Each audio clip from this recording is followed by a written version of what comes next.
Акаевдин жанында жүргөн, кийин Бакиевдин жанында жүргөн, кийин Атамбаевдин жанында жүргөн, өзүн элита деп атаган аткаминерлер азыр бир талапкердин жанында очередте туруп атышат. УКМКнын мурдагы төрагасы, азыр президенттикке өзүнүн талапкерлигин коюп жаткан Абдил Сегизбаев соңку күндөрү массалык маалымат каражаттарына активдүү чыгып, коомчулуктун бүйүрүн кызыткан интервьюларды бере баштады. Анын айрым билдирүүлөрү күлкү келтирсе, кээ бир сөздөрү талаш жаратат. Анын сөзүнө ишене турган болсок, учурдагы президенттикке талапкерлердин бири ага ортомчу жиберип, кызмат сунуштап жатыптыр. Эмне ачык эле айтайын, акыркы 10 күндө ошол эле ортомчулар, ортого түшкөн адамдар пайда болду. Каалаган министрликти тандап ал, каалаган элчиликти тандап ал, сыртка чыгып кет, тынчы деген. Азырынча үгүт иштери расмий баштала электигине байланыштуу. Ал айтып жаткан фактыларды талапкерден тактоого мүмкүнчүлүк болбоду.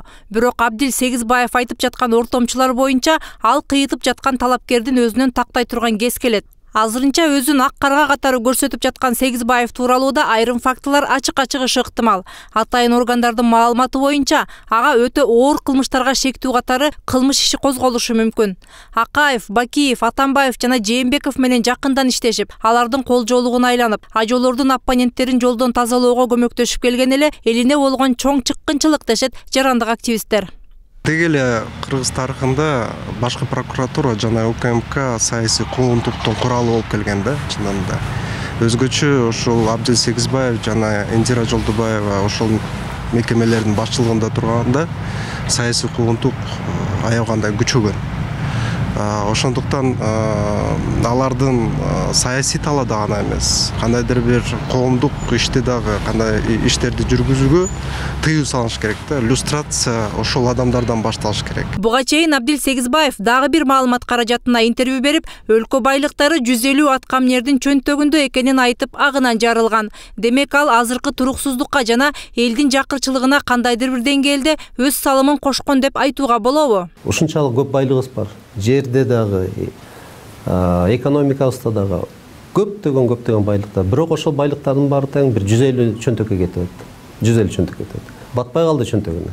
Жакыр элдер, багыштар азыр элибиз болсо, ошол мына азыр кыштын суугунда көмүр ала албай, светти төлөй албай кыйналып атышат. Баарысы эле ушундай болуп атат да, чиновниктер. Өздөрү иштеп атканда